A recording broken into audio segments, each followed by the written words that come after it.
Well, good day, guys. Brandon, Little NC Farmer, coming to you again today.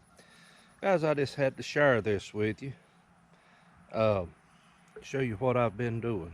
And I just, I guess this is kind of wanting to just say thank you to the Lord for blessing, uh, because if you hadn't seen this, you probably would not believe it. But I just picked my green beans and I see two more that I missed. So I'm going to reach down there and grab those while I'm at it. But if you remember, we did the jade bush bean, and I had those last year, and the little groundhog got in there and helped himself to them, so we didn't get a lot off of those. Plus, we didn't get them to come up that well either. But this year, I've got this one full row and then a short row over there. I'd have never dreamed that I got a half a bushel in my first picking. I don't know on the jade bush bean. I don't know how the second picking is, if it increases or if it's less. It's hard to say. I know the old-timey half runners that we grew when I was growing up, the more you pick those things, the more they bear. So I don't know if these are that way or not. Maybe some of you can share that information in the comments. But there's still plenty of beans on the vine. I mean, I'm not going to run out anytime soon. But if I could get a half a bushel every time I picked, I would consider myself blessed, because that is a canner. That is 7 quarts. As a general rule, that'll make 7 quarts. So I'm going to show you around the garden just a little bit too. I mean, guys, it's changed so much since the last time you saw it. And so anyway, we're going to spin it around and let you see, guys. Right there is the beans that I picked. And I'm going to walk around inside here. I'm going to just show you a little bit of the garden. It's not muddy right now.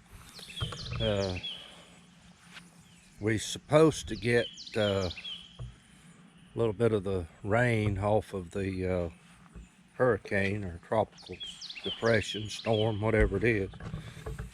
Guys, I see several right here that I missed. I thought I got this one. Maybe I didn't. But you got to be careful with a bush bean vine.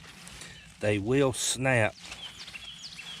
The vine will snap easy.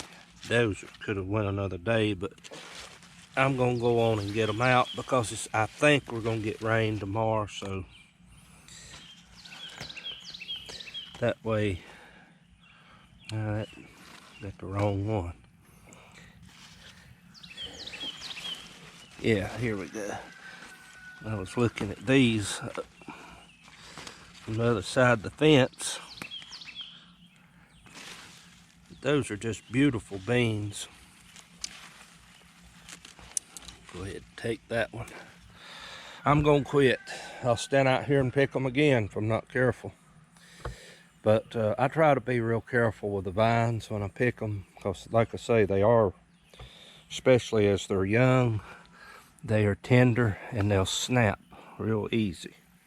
So I just went and picked another one. I said I wasn't going to do that. But I wanted to show you this too. This is the Blacktail Mountain. That watermelon will actually turn dark, solid dark green. But I've seen some little ones over there too. They're about the size of marbles. So it's a putting on. But this vine will not get as big because this is considered an ice box melon. So they don't really get, about like a cantaloupe, a large cantaloupe you might say. And the brandywine tomatoes are looking good. I've not lost any more, thankfully. So I don't know what caused that first one, but there's little tomatoes on there. And we'll pan over here and look at the okra. You can see the Japanese beetles are working on it. I haven't seen any blooms, but I'm assuming it's not going to be long. The buds is down there anyway. But the okra's looking good. Those tomatoes right there are getting sunburnt. they have done got sunburnt. But that is the mountain pride. Now, guys, look at those right down there. Those things are big as softballs. These are some variety that I do not know what they are. God just gave me the plants. But they're hanging in there. Now guys, these are in the sun more than these here are. I don't know, maybe they're just, these are not adaptive. These are more into mountain climate versus down here. I just wonder if that's got something. See, I see some, and it may be a characteristic of the tomato. I don't know. I've just now noticed that though. But they're pretty, those have a pretty shape to them. But stuff is growing. Now I've got one, this is a vine here, and I really wanted to take it out, but I've got it tied up. But I don't know why that one vine done that.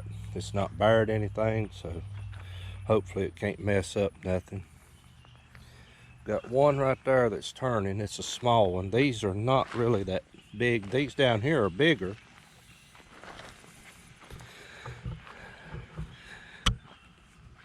We did lose one bean vine right there. I don't know what caused that. Root nematode or something, I don't know. I could just rot it in the ground. Don't know. But I've got the dill over here, and I'll be making some pickles before long.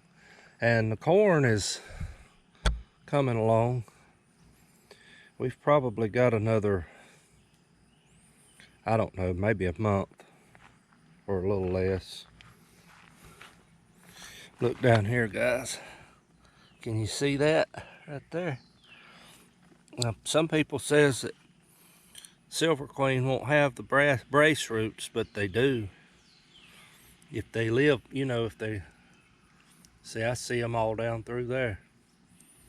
But I've seen brace roots on Silver Queen before. These are the cucumbers. As you can see, they're running the fence that I put up. You can see I got, those are pickling size right there.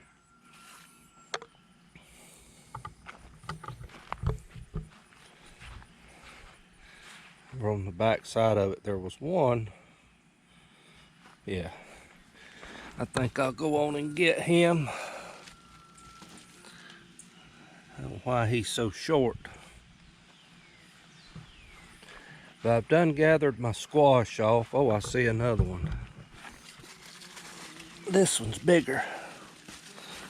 He's short too, but he's bigger around. The squash, I've done gathered that off this morning. But guys, I mean, this look beautiful. I just love this time of year and seeing all the stuff growing. I just dread it when it dies out and you have to clean it up. Okay, we are going to go inside, and guys, I'm going to show you how I can green beans. So see you indoors.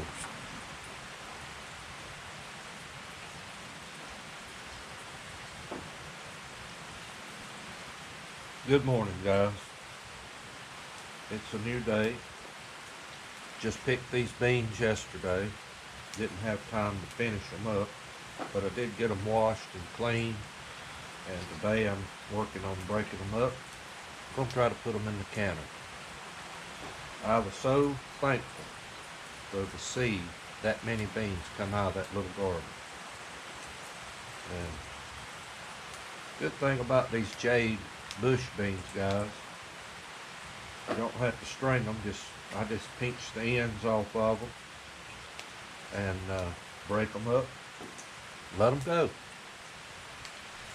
But while I was sitting here doing this, the thought came to me.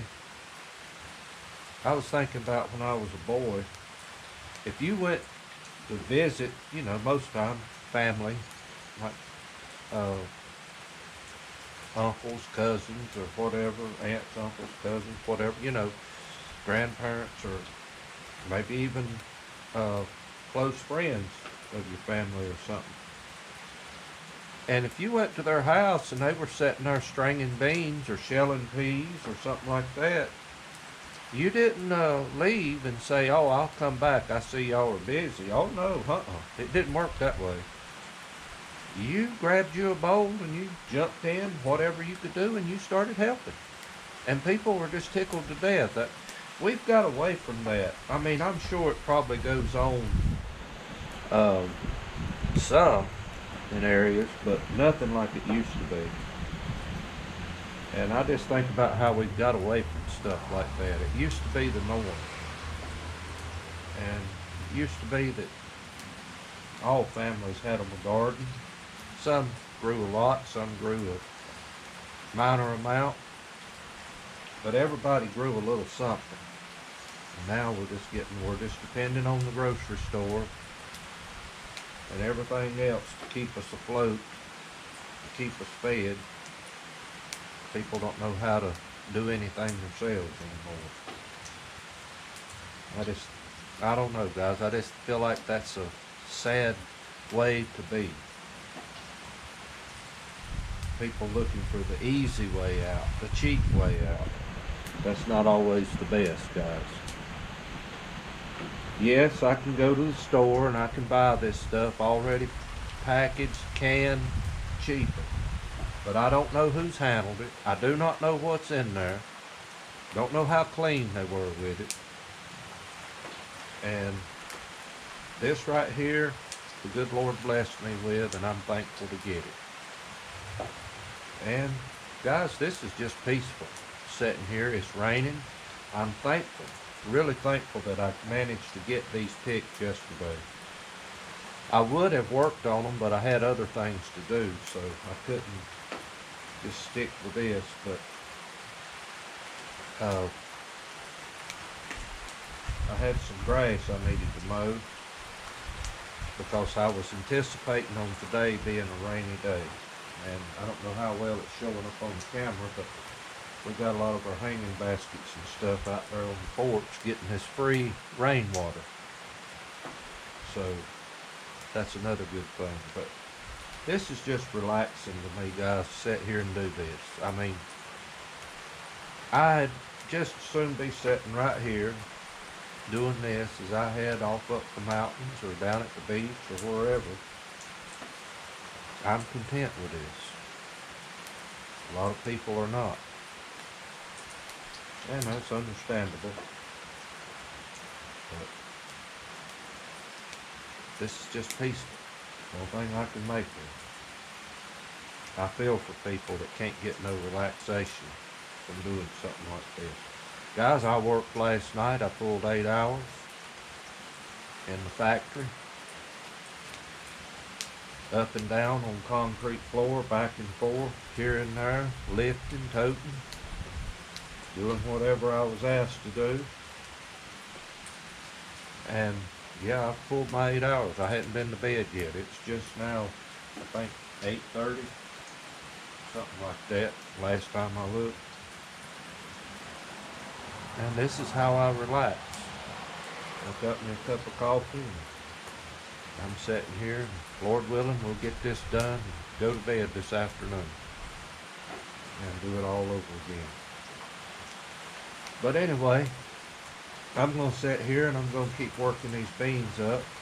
And there's probably 1,000 or more videos on YouTube how to can green beans, but I figured I might show my way I do it, which is probably not much different from what anybody else does. And so I may break it down and show y'all that. And the rain's going to be a problem. But it's coming down, guys. I'm glad to see it. But you know what that means? Probably in another week I'm going to be canning dill pickles. And we're going to be doing something with some squash too. So and tomatoes and more green beans. So just thought I would share this. This video will actually be a couple of days of work combined into one video. So this is day 2 of this process, and hopefully we will get these done and I'll be able to can them. It'll take longer to do this than it will to can the thing, because it don't take green beans. I think it's like 25 or 30 minutes in the pressure cooker, canner, whatever you call it. So guys, I'm just enjoying myself sitting here.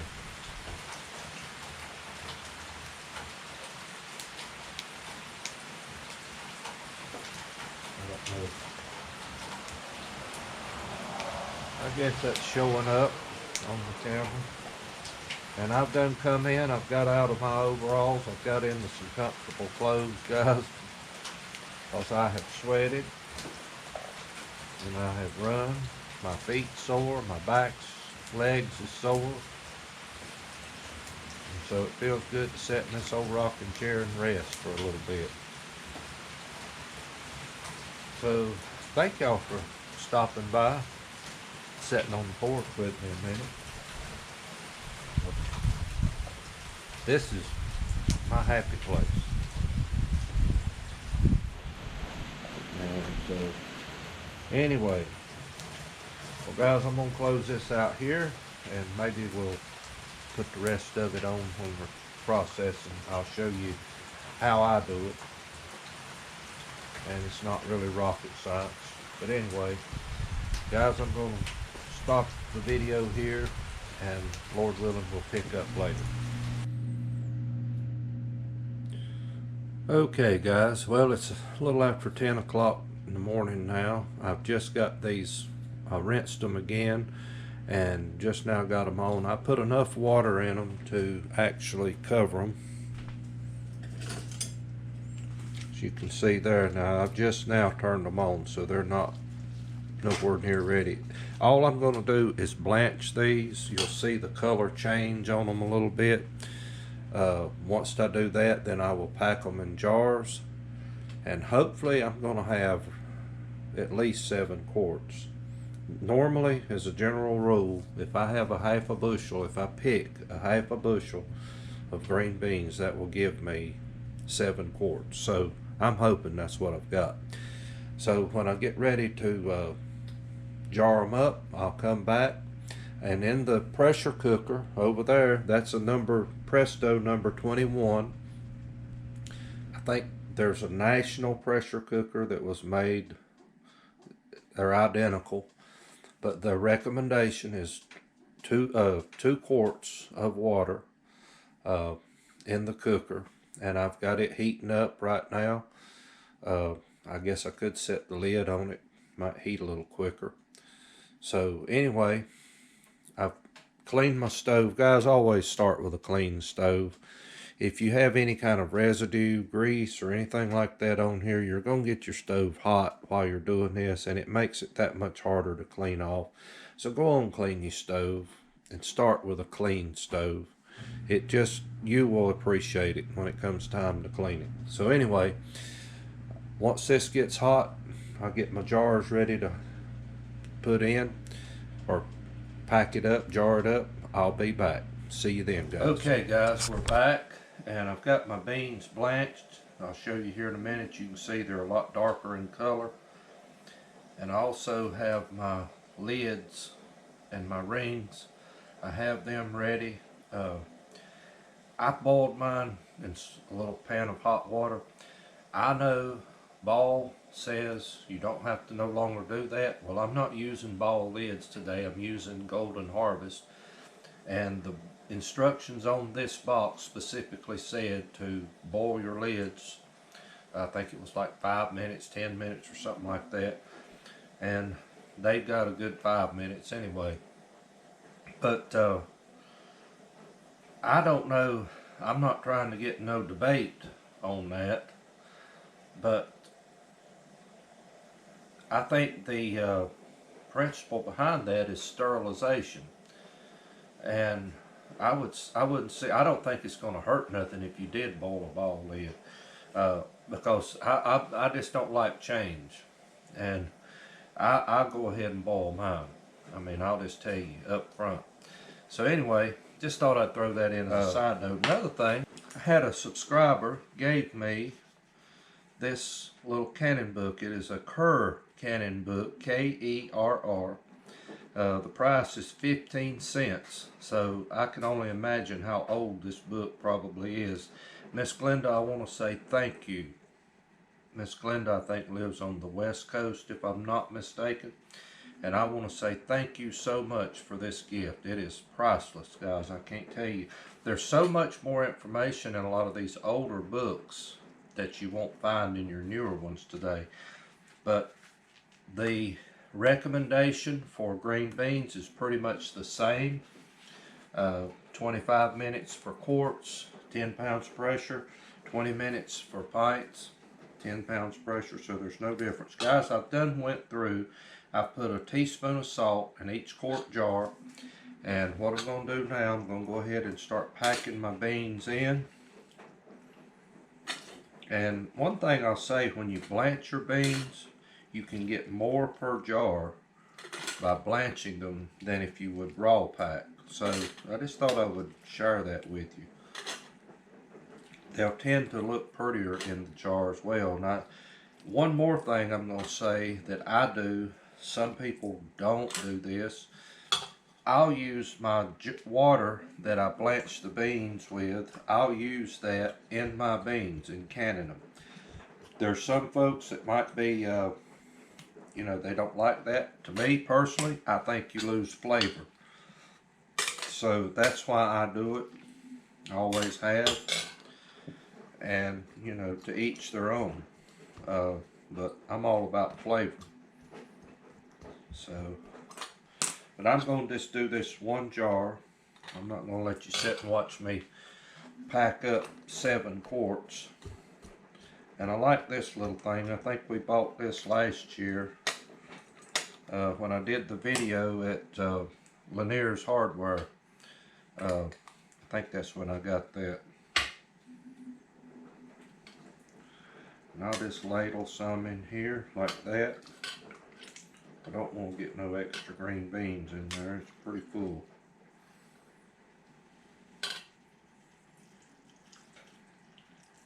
And you want to fill it up within a 1/2 inch headspace.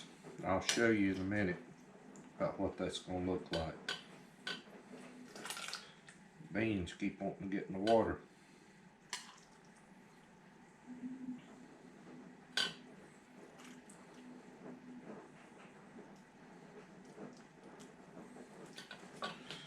On here, this little tool right here, it actually has a measuring stick on it, so you can measure it. That's what I like about it.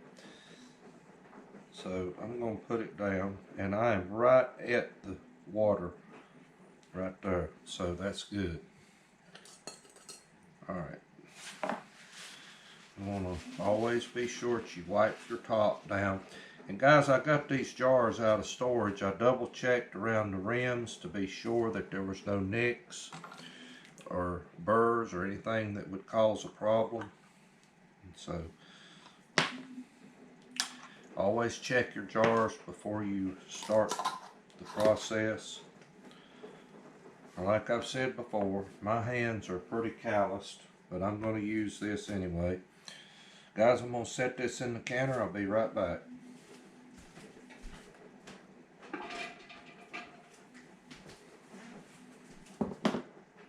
Alright, that's in there. The water in the canner is already hot. You don't want to put a hot jar in a pot of cold water. If you do, you're going to bust the jar. Always make sure that your jars are tempered. In other words, they're at least the same heat that you're going in. So always do that. Guys, I'm going to finish this up, and then once I start the cooker, I'll be back.